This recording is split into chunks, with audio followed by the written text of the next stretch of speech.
नमस्कार. आपल्या सगळ्यांचे महाराष्ट्र सोशल न्यूज चॅनलमध्ये हार्दिक स्वागत. चला वळूयात एका नवीन बातमीकडे. आजची बातमी.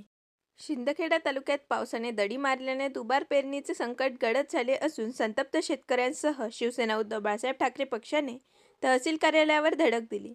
जिल्हा प्रमुख शानाभाऊ सोनवणे यांच्या नेतृत्वाखाली नायब तहसीलदारांना निवेदन देत तातडीने पंचनामे, आर्थिक मदत, मोफत अथवा अनुदानित बियाणे, सरसकट कर्जमाफी आणि शेतीसाठी आवश्यक सुविधा उपलब्ध करून देण्याची मागणी करण्यात आली.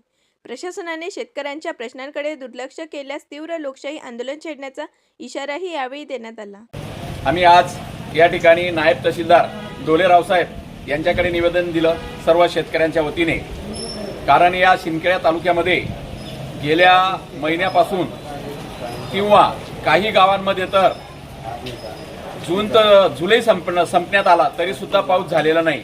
पहिला थोडाफार पाऊस झाला होता, त्याच्यामध्ये मका, कपास, बाजरी, मूग याचा पेवरा शेतकऱ्यांनी केला होता. परंतु तो पाऊस एक महिना पाऊस न झाल्यामुळे तो उगवलाच नाही. त्याच्यानंतर परत 8-10 दिवसापूर्वी थोडाफार पाऊस आला, त्या शेतकऱ्यांनी दुसरा पेराव केला, तो सुद्धा उगवला नाही. आणि त्याच्यामुळे या शेतकऱ्यांना तिसऱ्यांदा पेरणी करण्याची वेळ येते. म्हणजे म्हणून आम्ही या तहसीलदारांना हे सांगायचं आहे की नायब तहसीलदारांना डोलेराव साहेबांना की या शेतकऱ्यांच्या शेतावर जाऊन, बांधावर जाऊन, इथं बसून काय होणार नाही, बांधावर जाऊन तुम्ही पंचनामा करा. त्याच्यानंतर तो पंचनामा करून शासनाकडे सुपूर्द करा की काय नुकसान शेतकऱ्यांचं झालं नाही. शेतकरी अगोदरच संकटात सापडलेला आहे.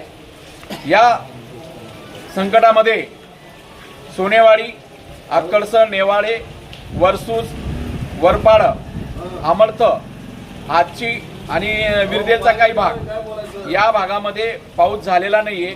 त्यामुळे त्या ठिकाणी दुबार नाही तिबार पेरणीचं संकट आलेलं आहे. आणि अशा ठिकाणी सर्कल तहसीलदार यांना पाठवून पंचनामा करून असा प्रसंग पूर्ण तालुक्यात असू शकतो.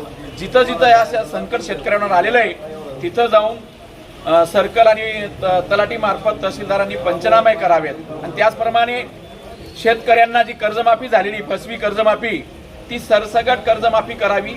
आणि ज्या शेतकऱ्यांनी व्याजाने उसनवार पैसे घेऊन कर्ज भरलेलं आहे, कर्जाची परतफेड केलेली आहे, त्या शेतकऱ्यांना पण 2 लाखापर्यंत मदत सरकारने करावी असं निवेदन आम्ही आज या ठिकाणी दिलेलं आहे. आणि आम्ही अशी मागणी केलेली, जर आमच्या मागण्यांची दखल घेतली नाही तर शिवसेना स्टाईलने आंदोलन केलं जाईल. बातमी आवडल्यास चॅनलला लाईक व सबस्क्राईब करा व दररोज अशा नवनवीन बातम्या पाहण्यासाठी चॅनलला फॉलो करा. धन्यवाद.